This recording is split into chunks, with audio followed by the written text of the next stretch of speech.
એકલવ્ય અને દ્રોણાચાર્યની વાત. એકલવ્ય એક ભીલ જાતિનો માણસ હતો, આદિવાસી. એકલવ્ય આદિવાસી હતો, પણ એને ધનુષ વિદ્યા શીખવાનો ખૂબ જ શોખ હતો. એકલવ્ય દ્રોણાચાર્ય ઋષિ પાસે ગયો અને કીધું કે તમે મને ધનુષ વિદ્યા શીખવાડશો, પણ દ્રોણાચાર્ય તો ના પાડી દીધી, કારણ કે એ આદિવાસી હતો, ભીલ જાતિનો હતો. પછી એકલવ્ય નિરાશ ન થયો, એને હિંમત ના હારી. એકલવ્ય એક ઝાડ નીચે બેઠો, ત્યાં એને માટી જોઈ, તો એને માટીથી મૂર્તિ બનાવવાની વિચારી કે હું દ્રોણાચાર્યની મૂર્તિ બનાવું અને એનાથી જ ધનુષ વિદ્યા શીખું. તો એને મૂર્તિ બનાવી અને ધનુષ વિદ્યા શીખવા માંડ્યો. વર્ષો થઈ ગયા. પછી દ્રોણાચાર્ય એકવાર એ જ વનમાં આવ્યા, જે વનમાં એકલવ્ય ધનુષ વિદ્યા શીખતો હતો. તો ત્યાં આવ્યા તો દ્રોણાચાર્ય અને 5 પાંડવો એ લોકો વનમાં આવ્યા હતા. એમની જોડે એક કૂતરો બી આવ્યો હતો. એ કૂતરો આખા મોટા વનમાં ભટકી ગયો. તો એ કૂતરો એકલવ્ય જ્યાં ધનુષ વિદ્યા શીખતો હતો ત્યાં પહોંચ્યો. તો એ કૂતરો તો જોરથી ભસવા લાગ્યો. ભસતો રહ્યો. હવે એકલવ્યને ડિસ્ટર્બ થયું. તો એકલવ્યએ બાણ કૂતરાના મોંમાં એવી રીતે માર્યા કે કૂતરાને વાગે બી ના અને કૂતરો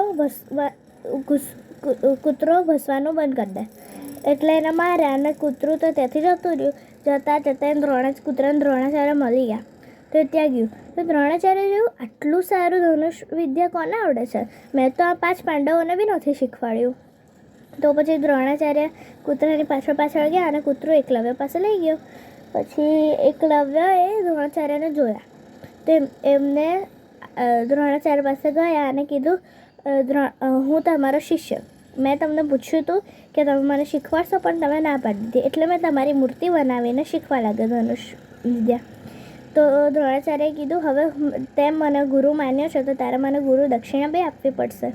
એટલે એકલવ્યએ કીધું, બોલો, હું તમને શું ગુરુ દક્ષિણા આપું?